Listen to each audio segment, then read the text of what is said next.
रोका नहीं, टोका नहीं, किसी चीज़ के लिए नहीं रोका। अच्छा, कभी रोके नहीं। आप बचपन में केवल एक बार रोके थे, जो कॉन्वेंट में हमको नहीं जाने दिए थे। और 365 दिन दिनचर्या में चलने लगा।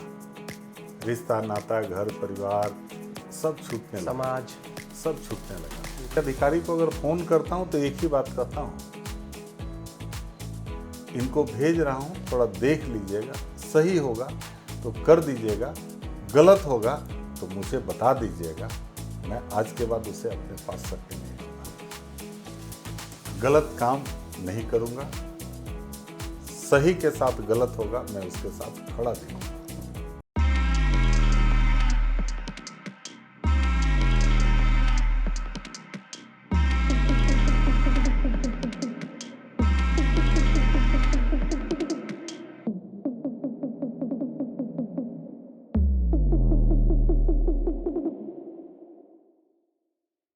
नमस्कार, आप देख रहे हैं द इंडो थिंकर और मेरा नाम है अभिषेक पाठक। आज हमारे साथ एक ऐसा शख्सियत मौजूद है जो कि अपनी बिरादरी से हट के, यानी कि नेताओं की बिरादरी से हटकर, जो नेताओं का सामान्य गुण होता है वचाल का मतलब होता है बहुत ज़्यादा बोलना। इनकी जो खासियत है वो कम बोलने वाले हैं, कम बोलते हैं, जो भी बोलते हैं बड़े धीर गंभीर बोलते हैं, लेकिन जब बोलते हैं तो पूरी सभा सुनती है इनकी। आज हमारे साथ रोहतास जिला के वर्तमान भारतीय जनता पार्टी के जिला अध्यक्ष श्री संतोष पटेल जी मौजूद हैं। सर, बहुत बहुत स्वागत है आपका। आपका भी स्वागत है। इंट्रो कैसा रहा सर? ठीक इंट्रो दिया आपके बारे में? ऐसे तो लोग कहते हैं, हम तो देख भी रहे हैं बहुत दिन से सर, नोटिस भी करते हैं। बहुत पहले हम लोग सुबह सुबह आ गए सर, कोई दिक्कत तो नहीं होता है? नहीं, कोई दिक्कत नहीं। हम सुबह 5 बजे ही जगते हैं। सुबह का थोड़ा दिनचर्या बताइए। डेली 5 बजे जग जाते हैं? रोज़ 5 बजे जगना है, 6 बजे से कॉल अटेंड करना। अच्छा, 7 बजे से लोग आने लगते हैं, 6 बजे से, अब तो गर्मी आ गया, 6 बजे से आते हैं। आ जाते हैं सुबह सुबह। हाँ, 9 बजे तक मिलने का है। 9 बजे तक प्राय सब लोगों से मिलते हैं। आप भी आए हैं तो देखे ही होंगे। हाँ हाँ, अभी मिले। तो उसके बाद फिर पार्टी कार्यालय की ऐसे और क्षेत्र में। उसके बाद स्नान वगैरह करके एक आध लोग आ गए तो मिल लिया, नहीं तो फिर पार्टी कार्यालय जाना है, नहीं तो पार्टी का जो काम है उस काम को करना है। सर, बहुत लोगों के मन में आपको लेकर जानकारी का थोड़ा सा द्वंद्व है। द्वंद्व कह लीजिए, फिर जानकारी की कमी कह लीजिए इसको, कि बहुत लोग आपका गांव, मतलब कभी कभी मानता है कि आप पटना से हैं, चूँकि आपका वहीं पे पढ़ाई लिखाई वगैरह हुआ, एडुकेशन हुआ है। तो थोड़ा सा अपने बारे में बताइए कि मतलब आपका नेटिव विलेज कहाँ है, जन्म स्थान कहाँ है, कहाँ के रहने वाले हैं, मतलब गाँव और पटना दोनों को ऐसे मिला के। देखिए, जन्म स्थल तो हमारा पटना का है, जी मगर पैतृक गांव जो कहा जाता है वो करहगर ब्लॉक के बड़की अकोढ़ी से है। जी। पढ़ाई लिखाई भी पटना से हुआ। और सन 2000 में, ये मैं भी नहीं समझ पाया कि 2000 में सासाराम की ओर कैसे चला, और यहाँ आकर के फिर धीरे धीरे अपने आप को एस्टेब्लिश करते गया, ये मेरे भी समझ में नहीं आ पाया। तो 2000 से पहले मतलब जैसे एडुकेशन हुआ, मैट्रिकुलेशन वगैरह जो भी हुआ आपका, सब सब चीज़ पटना से हुआ? टोटल चीज़ पटना से है। कौन से स्कूल से हुआ था पटना में? वहाँ sir Ganesh Datt Pataliputra memorial school, उस समय नेतरहाट के बाद हिंदी मीडियम से अगर किसी स्कूल का नाम आता था तो वो पाटलिपुत्र स्कूल का ही नाम आता था। क्योंकि बिहार में बोर्ड में जो टॉपर करते थे, 1 to 10 में नेतरहाट और पाटलिपुत्र स्कूल ही चलता था। कभी ऐसा हुआ कि 1 रैंक भी पाटलिपुत्र का आया, कभी नेतरहाट का आया। आवासीय विद्यालय थी या फिर? नहीं, आवासीय नहीं था, क्योंकि पटना में हमारा अपना घर है और हमारे फादर वहीं नौकरी करते थे, पीएमसी से माइक्रोबायोलॉजिस्ट थे, तो वहीं हम लोग की पढ़ाई लिखाई हुई। और बचपन में जिस स्कूल में हम पढ़ते थे, टीचर का इच्छा था कि हमारा एडमिशन जो है सेंट जेवियर और लोयला में हो।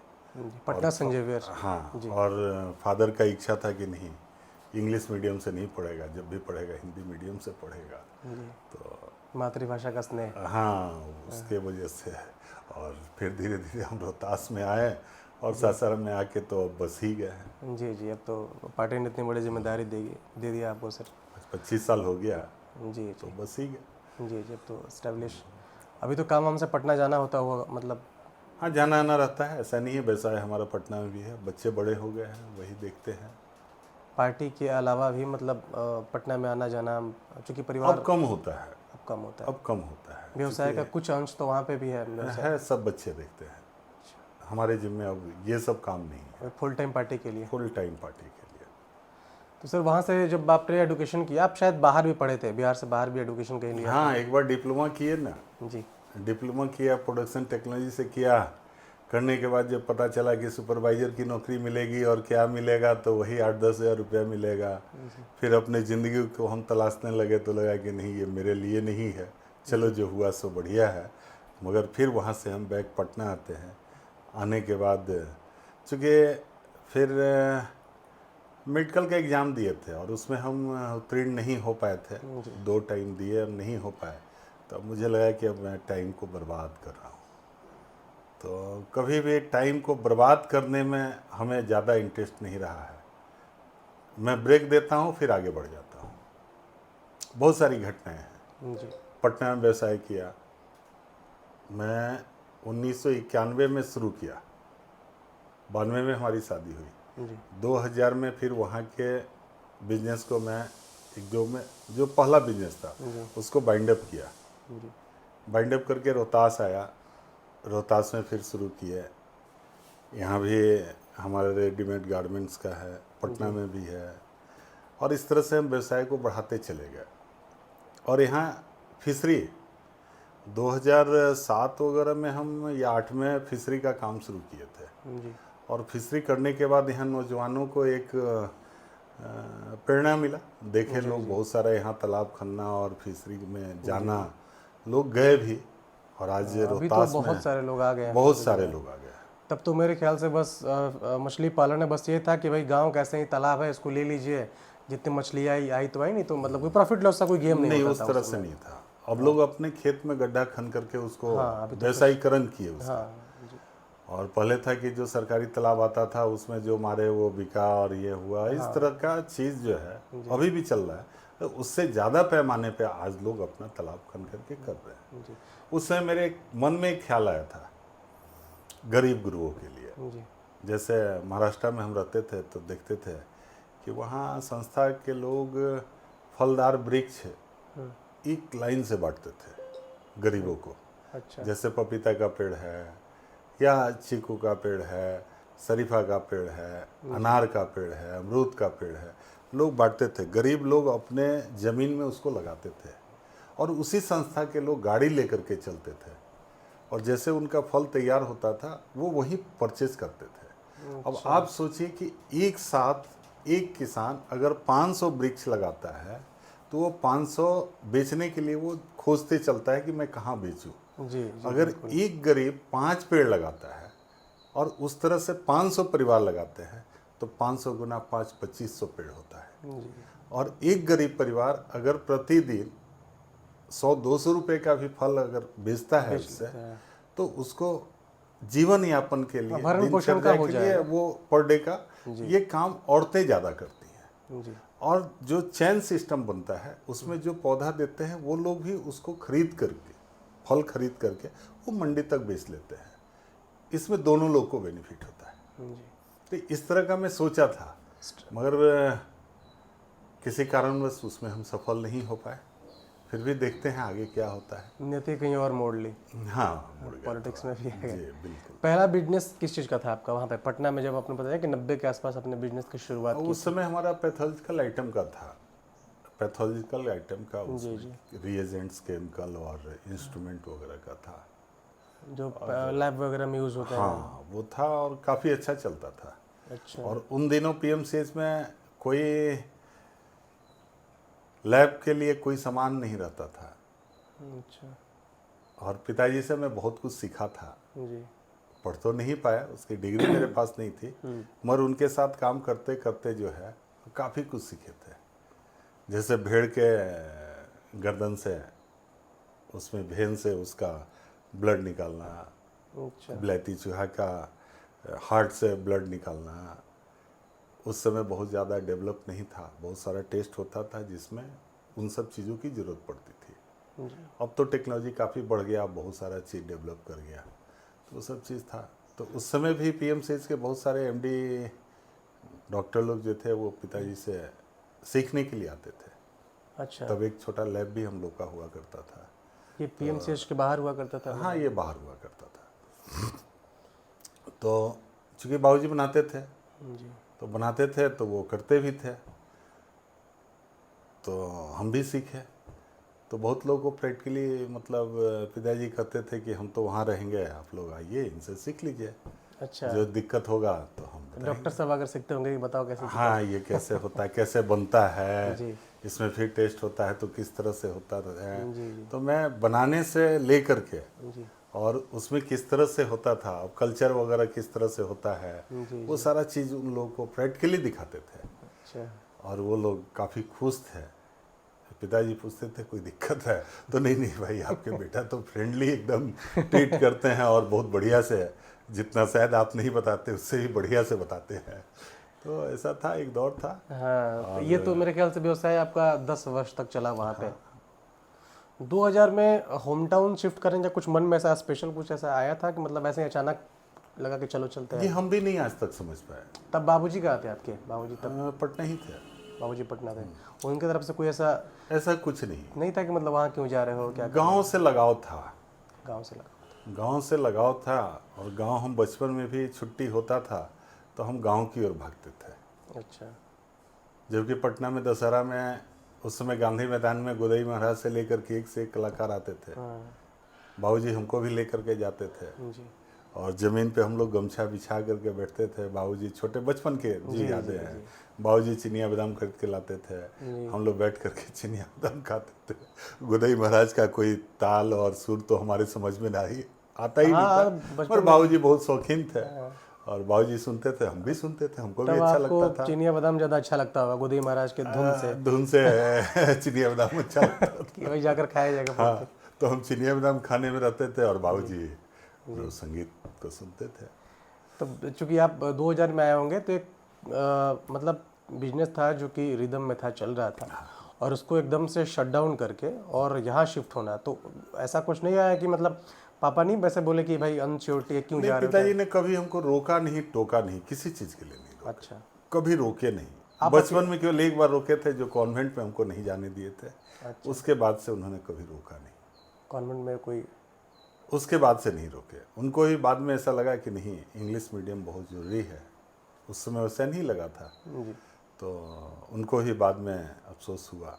जी तो खैर, तब तक काफ़ी समय बीत चुका था। अच्छा अच्छा। ये चूँकि सक्षम होने के बावजूद भी उनको ये लग रहा था कि भाई लड़के को ऐसे हिंदी मीडियम में पढ़ाओ, कि चूँकि जिस स्कूल की आप बात कर रहे हैं वो तब बड़ा बड़ा प्रतिष्ठित नाम स्कूल, था, हाँ बहुत बड़ा नाम था बिहार वो में। कंपटीशन अभी से, तो वहाँ नेतरहाट, एडमिशन भी कंपटीशन से होता था। जी बिल्कुल, अभी तो नेतरहाट चला गया झारखंड में अभी तो। हाँ, झारखंड में, अभी बिहार में वही था अब तो। जी तो ये 2000 के आसपास आप यहाँ पे आए, फिर यहाँ पे किस चीज़ का व्यवसाय शुरू किया था आपने यहाँ पे आने के यहाँ बाद? रेडीमेड गारमेंट्स का ही किया है और एक ब्लड बैंक भी चलाते हैं। वो तभी था? हाँ, वो 2002 में खोले थे। 2004 में एक पीटर इंग्लैंड का शोरूम किया था जी और उसके बाद गारमेंट्स के धंधा में हम थोड़ा बढ़ते चले गए। चूँकि ये जिस चीज़ों की आप बात कर रहे हैं, आपने बताया कि लैब का सामान आपने शुरू किया था, वो भी समय से थोड़ा सा पहले था, मतलब शायद उतने कंपटीटर आपके नहीं होंगे। नहीं, उस समय था कि बिहार में कोई धंधा ही नहीं था, अच्छा सेल नहीं था। अच्छा। जब 2005 के बाद एनडीए की सरकार बनी थी तो उस क्षेत्र में एक बूम सा मचा था। जब नहीं था तो भी हम दूसरे नंबर पे थे कि तीसरे नंबर पे बिहार में थे। इसका हम लोगों के कंपटीशन में पता नहीं चलता था कौन दूसरे पे कौन तीसरे पे। अपने व्यवसाय में? हाँ, मगर था क्या कि उसमें उधारी बहुत लगता था और सवेरे 9 बजे स्नान करना, 10 बजे दुकान खोलना, रात में 9 बजे बढ़ाना, 10 बजे दुकान को बढ़ाना और फिर घर आना, और 365 दिन दिनचर्या में चलने लगा। रिश्ता नाता, घर परिवार सब छूटने लगा, समाज सब छूटने लगा जी। और हमें लगा कि ये कोई ज़िंदगी नहीं है। फिर वहाँ से मैं अपना ट्रेड चेंज किया। यहाँ भी जो चीज़ का महसूस हुआ, जब भी महसूस हुआ कि ये चीज़ यहाँ नहीं है, ये होना चाहिए, मैंने उसको किया। कि ब्लड बैंक का कंसेप्ट आपने, चूँकि मेरे ख्याल से अभी भी शहर में 3-4 ब्लड बैंक होंगे। हाँ, 3 है। ये 25 वर्ष हो गया अभी जब आपने शुरुआत किया था? 3 है अभी। उसके आपका तो चल रहा है अभी ब्लड बैंक यहाँ? हाँ हाँ, चल रहा है। अब तो कंपोनेंट हो गया है, हर तरह का सुविधा है वहाँ। हाँ अब तो खैर वहाँ पे। ये 2000 के बाद अपने पॉलिटिक्स में कब आने की सोची, कब लगाया? 2006 में हमारे मित्र लोगों ने कहा कि क्या कर रहे हो ये सब। उससे पहले विशुद्ध व्यवसायी थे आप? व्यवसाय भी थे प्लस वर्कर। थोड़ा सा पॉलिटिकली थे। जी। पॉलिटिकली में सोशल वर्कर टाइप से थे हम लोग। उस समय सुशील मोदी जी हुआ करते थे। और पटना में हम लोग जब बरसात में जी। कमर भर पानी हो जाता था कंकड़बाग में, हाँ तब उनको पकड़ के उनका लेब्रेटा स्कूटर हुआ करता था, कोल्हापुरी चप्पल पहनते थे। जी। हम लोग 10-15 लड़के मिल करके उनको ले करके उसी पानी में घुसा करके पूरा संप हाउस पे जाते थे। ज़बरदस्ती संप हाउस से स्टार्ट करवाते थे। पानी कम होता था, जी। उनका चप्पल टूट जाता था पानी में भीग करके, उनका चप्पल भी हम लोग हाथ में टांग लेते थे, जी। मगर छोड़ते नहीं थे।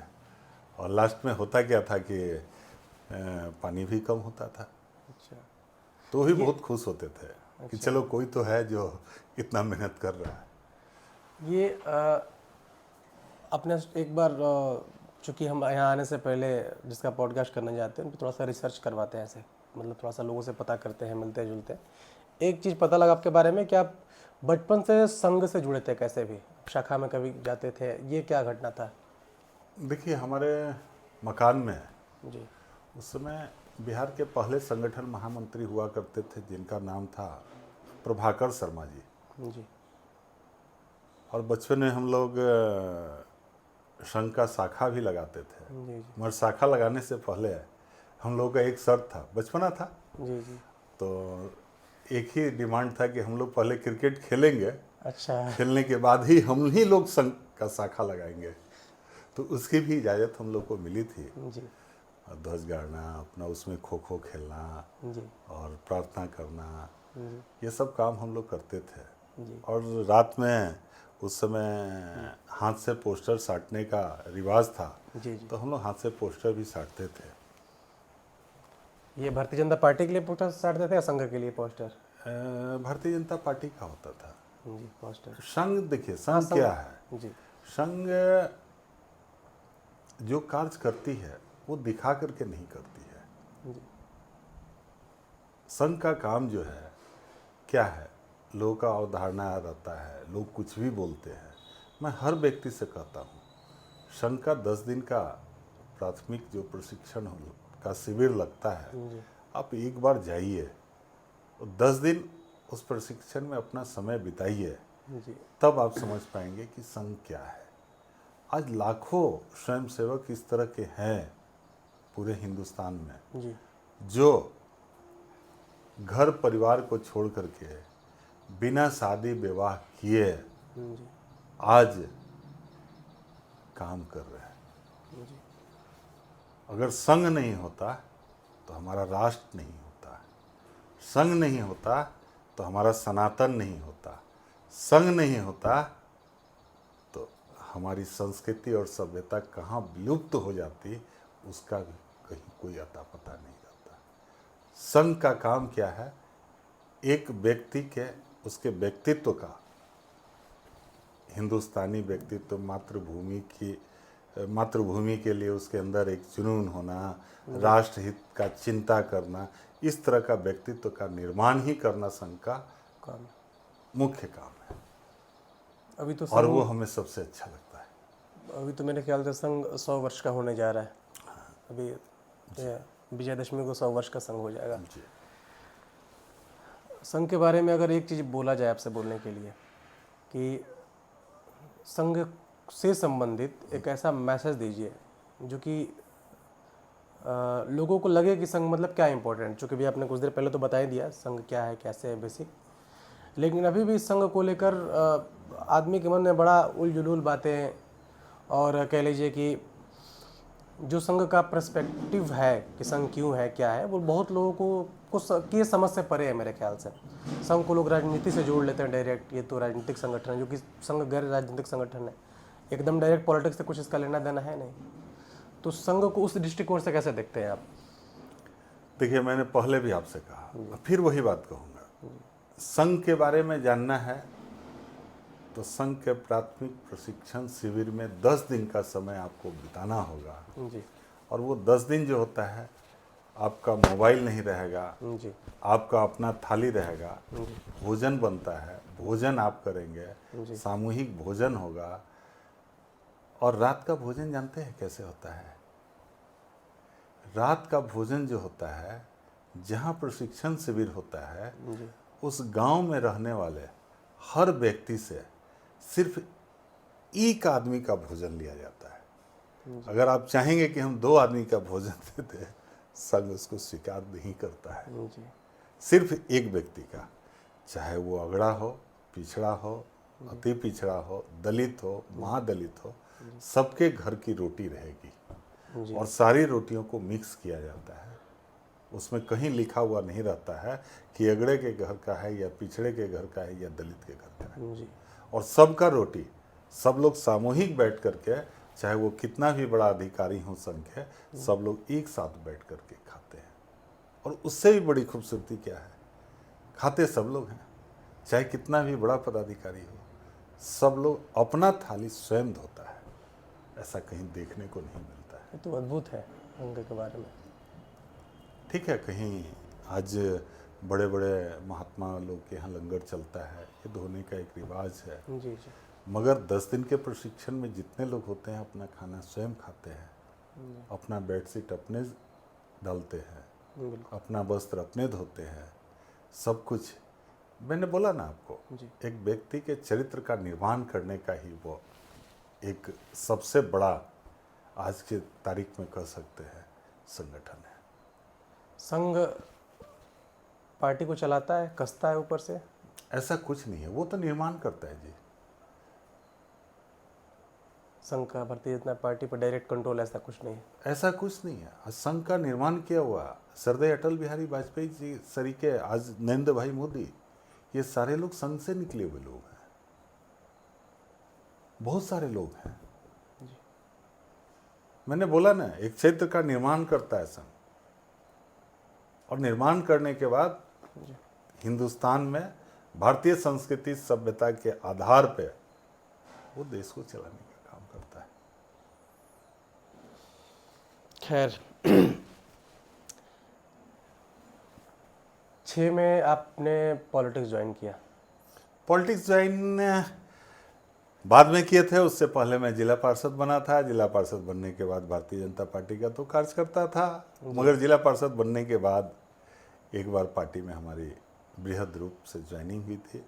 उस समय हमारे प्रदेश अध्यक्ष माननीय राधा मोहन सिंह जी थे, जी उस मंच पे सुशील मोदी जी थे, जी उस मंच पे सैयद शाहनवाज हुसैन भी थे। ये ज्वाइनिंग बस आपकी थी? तो बस मेरी थी। ये पटना में ज्वाइनिंग? और ऐसे हमारा नाम संतोष कुमार है, जी जी मगर उस बीजेपी ने उस दिन से हमारा नामांकन किया था कि आज से संतोष कुमार नहीं, आज से लोग संतोष पटेल जानेंगे। अच्छा, इसके पीछे क्या मकसद हो सकता है? हमें भी अच्छा लगा। नीतीश कुमार को कम्पीट करने के हमारे आइकॉन सरदार वल्लभ भाई पटेल थे, लिए? जी वो पटेल लिखते थे। जी अगर भारतीय जनता पार्टी ने मुझे पटेल दिया जी तो कुछ सोच करके दिया होगा। और माननीय नीतीश कुमार जी से हमारी तुलना नहीं हो सकती है। जी नीतीश कुमार बिहार के सर्वोच्च नेता में से हैं। जी बिहार को नई ऊंचाई पे ले गए, बिल्कुल।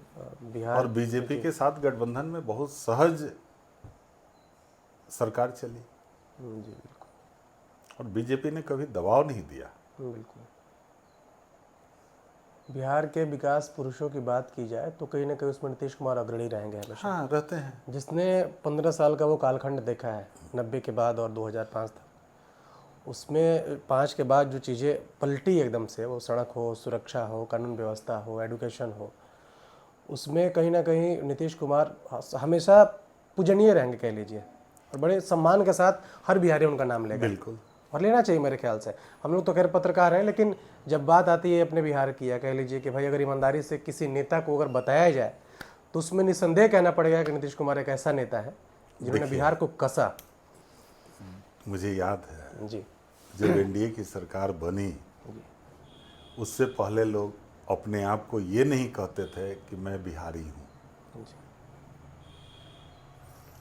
और एक सऊदी में कार्यक्रम था, जी अंजना ओम कश्यप जी ने जी बहुत जोर से एक शब्द को कहा था, बहुत स्ट्रांगली कहा था, जी हाँ मैं बिहारी हूँ।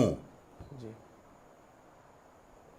ये शब्द कोई बोलता नहीं था, मगर बिहार में जिस तरह से विकास हुआ, जिस तरह से बिहार आगे बढ़ा, जी हर एक बिहारी को गर्व होता है। ठीक है, कुछ लोगों का गिरभांसेज होगा, एक छोटा परिवार 5-6 लोगों का, 7 लोगों का होता है, जी उस घर के मुखिया से उस घर के लोग ही नहीं खुश रहते हैं जी। बिल्कुल। ये मानसिकता की बात है, हर लोगों की अपनी अपनी मानसिकता है। किसी को अच्छा लगता है, किसी को बुरा लगता है, किसी को गुलाब अच्छा लगता है, किसी को कमल अच्छा लगता है। बिल्कुल। अब क्यों अच्छा लगता है ये कोई कैसे कर सकता है, क्यों बुरा लगता है ये कैसे कर सकता है, अब उसकी सोच है। इतना विकास के बावजूद भी आज गर्मी के दिन में जब चुनाव होता है तो लोग वोट मांगने निकलते हैं, जी इतना कुछ करने के बाद भी। तो ये तो हम लोग के लिए पर्व है, हम लोग पर्व मनाते हैं। अभी तो आने वाला भी चुनाव 2025 हाँ, का जो बिल्कुल। 25 के आखिरी में आप पे तो बहुत बड़ी जिम्मेदारी है, चूँकि आप भारतीय जनता पार्टी के जिला अध्यक्ष भी हैं और मेरे ख्याल से 7 विधानसभा है इस बिल्कुल, जिले से 7 विधानसभा है, 3 लोकसभा का, जी यहाँ कुछ विधानसभा हर लोकसभा में पड़ता जी है। जी बिल्कुल। तो हम तीनों लोकसभा और 7 विधानसभा हारे हुए लोग हैं। जी बिल्कुल बिल्कुल। और इस बार 9 जनवरी को मैं भारतीय जनता पार्टी का जिला अध्यक्ष बना। जी बिल्कुल। बनते के साथ मैंने एक ही कमिटमेंट किया था कि एनडीए की झोली में 7 विधानसभा दूंगा। और आप विश्वास नहीं करेंगे, 9 जनवरी से लेकर के आज तक में मैं 2 दिन के अवकाश पे रहा हूँ, सिर्फ 2 दिन, वो भी मैं नहीं रहता। वो भी 2 दिन हमारा होली का था। जानते हैं बिहार में होली तो जी जी होली सब तो लोग हाँ, दूसरे मूड में रहते हैं, जी जी और हम भी किसी से कुछ कह नहीं सकते हैं। जी मगर उसमें भी मैंने वक्त निकाल करके, उस होली में भी वक्त निकाल करके संगठन के लिए कुछ घर पे बैठ करके काम किया, और लगातार कर रहा हूँ। संगठन हमारा मजबूत हो रहा है। बहुत साथी बोले हैं, कुछ लोगों ने बाइट भी हमसे लिया जी कि बहुत लोग नाराज हैं। जी हमने कहा नहीं, नाराज भारतीय जनता पार्टी का कार्यकर्ता कभी नाराज नहीं होता है, जी क्योंकि वो राष्ट्र हित की चिंता करके भारतीय जनता पार्टी का कार्यकर्ता बनता है। जी वो नाराज नहीं होता है, थोड़ा उत्साहित है। संगठन में कुछ लोगों को जगह मिला है, नहीं मिला है, जी उनको ऐसा लग रहा है कि हम क्यों नहीं इस अध्यक्ष जी के कार्यकाल में काम करने का अवसर मिला, हमें क्यों नहीं मिला। जी वो ये कह रहे हैं, वो ये नहीं कह रहे हैं कि खराब है, ये है, वो है, नहीं। मगर संगठन का विस्तार हो रहा है, उसमें धीरे धीरे सारे लोग एडजस्ट कर रहे हैं। अभी तो केवल 21 लोग ही बने हैं, और वो 21 लोगों में 7 महिलाएं हैं, 2 SC ST से हैं, 9 निकाल देंगे, 12 बचता है। क्या भारतीय जनता पार्टी में कार्यकर्ता केवल मात्र 12 ही हैं क्या? बिल्कुल नहीं, हजारों की संख्या है। किसी न किसी को अवसर मिलेगा तो वो 12 ही लोगों को अभी मिलेगा, इसके बाद अभी विस्तार होना है। अभी 70 की कार्य समिति बननी है, मंच मोर्चा भी बाकी है, जी धीरे धीरे सब एडजस्ट हो रहा है। विधानसभा के प्रभारी बन रहे हैं, संयोजक बन रहे हैं, मंडल के प्रभारी बनेंगे, पंचायत के प्रभारी बनेंगे, इस बार हमारे बूथ के भी प्रभारी बनेंगे। अच्छा और जो प्रभारी बनेंगे वह बूथ गोद लेंगे, अच्छा। हम नीचे तक काम करेंगे। ये पार्टी के संविधान का हिस्सा है या फिर आपकी तरफ से ऐसा नहीं, ये इसको पार्टी का है, कि बूथ को ऐसे? मैं वहां तक ले जाऊंगा। 7 विधानसभा जीतने की बात करता हूं, ऐसे ही नहीं करता, जी वहां तक काम करूंगा। अभी तो 3 महीना बीता है, जी 3 महीने के बाद जो है ना, आप लोग भी मान लेंगे जी कि नहीं, जो कहा था संतोष पटेल वो पूर्ण किया है। वक्त लगता है, जी बिल्कुल। और लग ये रहा तो है। ज़्यादा बेहतर होगा कि मतलब आने वाला वक्त बताएगा। और आधा काम मैं कर चुका हूँ। जी चुनाव की जितनी भी प्रकार के संगठन के काम होते हैं वो आधा काम मैं कर चुका हूँ, आधा बाकी है। बिल्कुल। बाकी और संगठन के लोग जो है हमारे सहयोगी, सारे लोग हमारा साथ दे रहे हैं। और जितने लोग पड़े हुए हैं, हर एक व्यक्ति कहीं ना कहीं आपको दिखेगा। कभी पार्टी में अंतर कला या अंतर विरोध का सामना करना पड़ा आपको, क्योंकि बड़ी दायित्व है आपकी। और मेरे ख्याल से भारतीय जनता पार्टी का संविधान में ऐसा है कि संगठन का जो हेड होता है, वो जिला का बॉस कह लीजिए, वो जिलाध्यक्ष होता है। उसके बाद एक बहुत बड़ी जिम्मेदारी है, बड़ा दायित्व है। तो कभी भी 3 महीने में ऐसे अंतर कला अंतर विरोध कभी भी सामना करना पड़ा? अंतर कलह दिखा नहीं, विरोध दिखा नहीं, जी कार्यकर्ताओं का उत्साह दिखा है। जी उस उत्साह को मैं कैसे पूर्ण करूं, इसके लिए मैं चिंतित हूं। चिंतित ये नहीं कि मैं नहीं कर पाऊंगा, जी उचित कार्यकर्ता को उचित सम्मान मिल सके, इसकी चिंता मैं कर रहा हूं। खैर, जो मैं आपसे निकलवाना चाह रहा हूँ वो नहीं निकाल पाएंगे आप। बड़े सकारात्मक आंसर दे रहे हैं आप, मैं चुप हो जा रहा हूँ। अगले प्रश्न की तरफ चलते हैं हम लोग। अभी इलेक्शन आने ही वाले हैं अभी, तो अगर आपको, चूँकि जो करघर विधानसभा क्षेत्र है जहाँ से आप आते हैं, करघर विधानसभा क्षेत्र में जो करघर विधानसभा क्षेत्र है वो जदयू के खाते में चला जाता है, एनडीए का जो गठबंधन में ऐसा है। कल को अगर करघर से पार्टी आपको टिकट दे देती है, और निसंदेह मेरे ख्याल से करघर में अगर ये सीट भाजपा के झोली में जाता है तो आपसे अच्छा दावेदार वहाँ पे कोई नहीं है।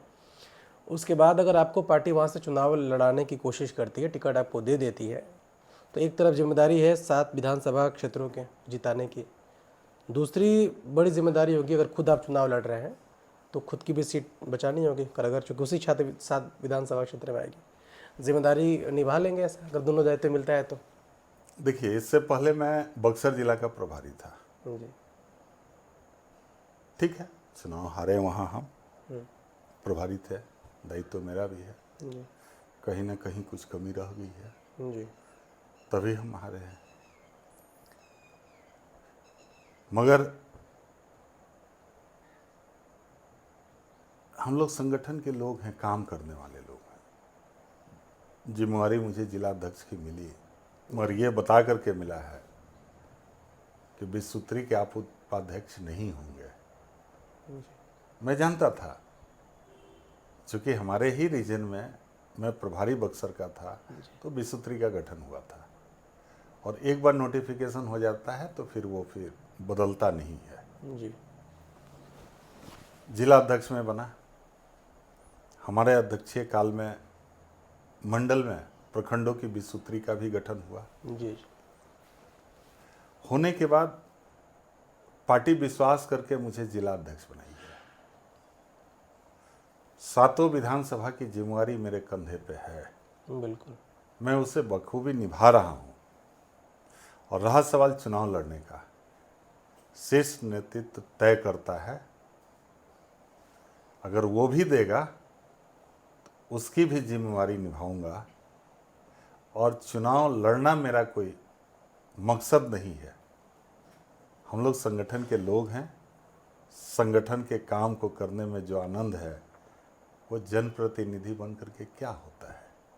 आज हमारे यहाँ संगठन सर्वोपरि माना जाता है, उसके बाद इलेक्टेड हो या सिलेक्टेड हो उसको माना जाता है। बिल्कुल। संगठन तय करती है।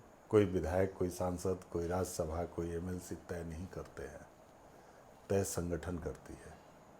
और रहा सवाल करघर से चुनाव लड़ने का, तो ऐसा कुछ नहीं है। पार्टी जो तय करेगी उसको स्वीकारना पड़ता है। पार्टी से हम बाहर नहीं, और पार्टी को हम नकार नहीं सकते हैं, इनकार नहीं कर सकते हैं। मगर हाँ, मैं विश्वास दिला देता हूँ आज भी आपको, अगर पार्टी ने टिकट दे भी दिया तो आपने कहा कि कैसे निभाएंगे। जी करघर के लिए मुझे बहुत वक्त देने की जरूरत नहीं है। वहाँ की जनता टिकट खोज रही है। संतोष पटेल तो जिला अध्यक्ष है, अगर दे भी देगी ना तो करहगर को लोगों को एक ही बात बोलूँगा कि कंधा मेरे कंधे पे 6 विधानसभा की और जिम्मेवारी है। आप लोग खोज रहे थे, आप लोग चाह रहे थे। संतोष पटेल यहाँ का विधायक नहीं बनेगा, बनेगा तो करहगर विधानसभा बनेगा। चुनाव भी लड़ना होगा तो विधानसभा क्षेत्र के लोग लड़ेंगे, संतोष पटेल नहीं लड़ेगा। संतोष पटेल मुश्किल से 4-5 दिन समय देगा, बाकी दूसरे विधानसभा में दिखेगा। अगर पार्टी दे दी है तो जिम्मेदारी का भी निर्वहन कर लिया जाएगा। पूर्णतः। जी। फिर एक बार यहाँ पे कोट करूँगा कि विधानसभा का चुनाव आने वाला है। एक चीज़ जो भारतीय जनता पार्टी या एनडीए कह लीजिए, एनडीए के नेताओं की तरफ से अभी खूब प्रचार और प्रसार होगा, वो ये होगा कि आपका जो बड़ा ओपोनेंट है वो राजद है और महागठबंधन कह लीजिए, महागठबंधन को यहाँ पे ना लाया जाए, इसके लिए आप शायद 2005 से जब से एक नारा देकर आप आए हैं कि भाई जंगल राज हटाओ और अच्छा राज यहाँ पे स्थापित करो, हमें लाओ, उस चीज़ को आप लगातार विधानसभा चुनाव में कहते हैं मंचों से। 5 का इलेक्शन हो, उसके बाद 10 का इलेक्शन हो, 15 का इलेक्शन हो, 20 का इलेक्शन हो, जब इलेक्शन आता है तो जंगल राज जंगल राज जंगल राज। भारतीय जनता पार्टी और एनडीए के जितने भी नेताओं हैं, इन लोगों के पास विपक्ष को गलत कहने का, चूँकि विरोध संवैधानिक होना चाहिए और संवैधानिक विरोध करने का जंगल राज के अलावा कोई और विकल्प है आप लोगों के पास कि अभी भी फिर इसी इलेक्शन में कि भाई जंगल राज आ गया, उससे दूर रहो, जंगल राज आ गया, ऐसे ये जो डर होता है वो जनताओं में देते रहेंगे आप लोग। एक चीज याद रखिएगा जी, हमारे पास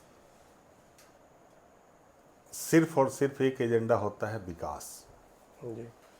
ठीक है, मगर बिहार जिस दौर से गुजरा है जी। उस दौर को जो लोगों ने महसूस किया है वही जानते हैं। मैं आज भी नहीं भूला हूं, साल 2000 का बात था जी। गंगा सेतु पुल पे उस समय टोल कटता था, हम लोग 2 लोग गाड़ी पे थे जी। अल्टो VXI था मेरे पास, और अपने व्यवसाय से ही निकले थे नॉर्थ बिहार का विजिट करने के लिए। जी। हम थे एक कंपनी का लड़का, तो पहली गाड़ी थी आपकी तब? मेरे लाइफ का वो पहला गाड़ी था। और मैं पटना से गया था मुजफ्फरपुर होते हुए, मोतिहारी होते हुए, उधर बेतिया रक्सौल वगैरह करते हुए फिर वापस मैं पटना लौट रहा था। गंगा सेतु पुल पे टोल कटा करके गाड़ी पे बैठे थे और 1 किलोमीटर आगे गए थे।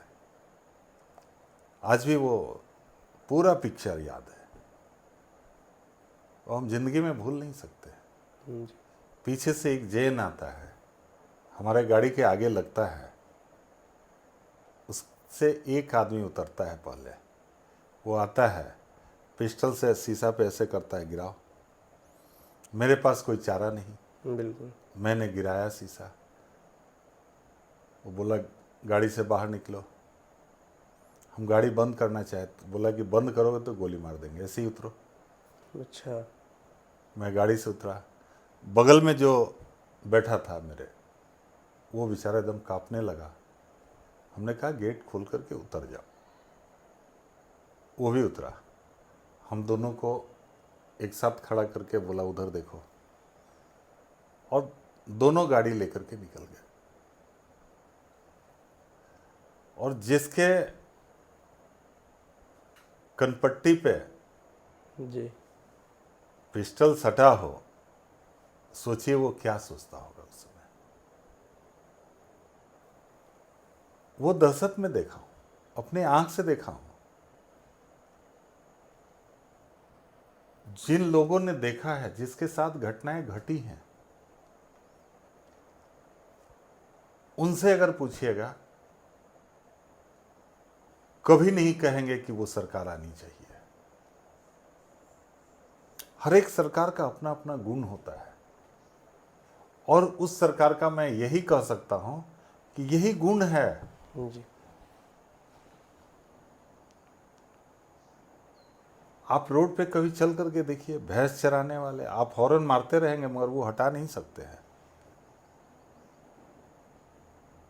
आप अगर शीशा गिरा करके अगर कुछ बोलेंगे तो वो आपके साथ बहस करने लगेंगे। वो स्वभाव है उनका। और आपको क्या लगता है सत्ता में आने के बाद उनका स्वभाव बदल जाएगा क्या? जी। नहीं बदलेगा। नई पीढ़ी के लोग नहीं जानते हैं, जिनको याद दिलाना पड़ता है, बोलना पड़ता है। आप अपने घर में, अपने रिश्तों में बड़े बुजुर्गों से पूछो, जानो क्या समय था और आज क्या समय है। आपको तय करना है ना, कौन सा समय चाहिए आपको, वो वाला समय चाहिए या ये वाला समय चाहिए। तो ये जंगल राज का ये भय लोगों में भी डरवा डरवा कर आप लोग पार्टी में डराते नहीं है जी, जी। वो स्वभाव है। बीच के कालखंड में कुछ दिन के लिए लोग आए थे। आपको क्या लगता है वो कालखंड बढ़िया चला था क्या? नहीं चला था। अब पंचायती राज का जो चुनाव हुआ है, उस चुनाव में जाकर के देखिए कैसे लोग क्या किए हैं, अभी भी कैसे कर रहे हैं। अभी भी आज के भी तारीख में वो बाज नहीं आते हैं, स्वभाव ही नहीं है बाज आने का। तो हम भारतीय जनता पार्टी के लोग, चाहे एनडीए के लोग, हम लोग स्वच्छ सरकार के लिए काम करते हैं। और हम लोग जीते जी एक ही चीज़ चाहेंगे कि बिहार में एक स्वस्थ सरकार रहे, क्योंकि बिहार का डेवलपमेंट चलता रहे। जी। पॉलिटिक्स का मेरे ख्याल से अगर 2006 से अगर आप जिला परिषद पहली बार बने थे, उस समय से लेकर अभी तक मेरे ख्याल से 19-20 सालों का यह सफ़र हो गया आपका। ऐसे तो मतलब कम पॉलिटिक्स में 2000 से आप हो गए थे, लेकिन मूलतः 2006 के बाद पॉलिटिक्स में आप आए। ये लंबा कालखंड है। अभी ये पार्टी ने आपको बहुत बड़ी जिम्मेदारी भी दे दी है। चूँकि पॉलिटिक्स को ऐसा कहा जाता है कि वो काले की कोठली होती है।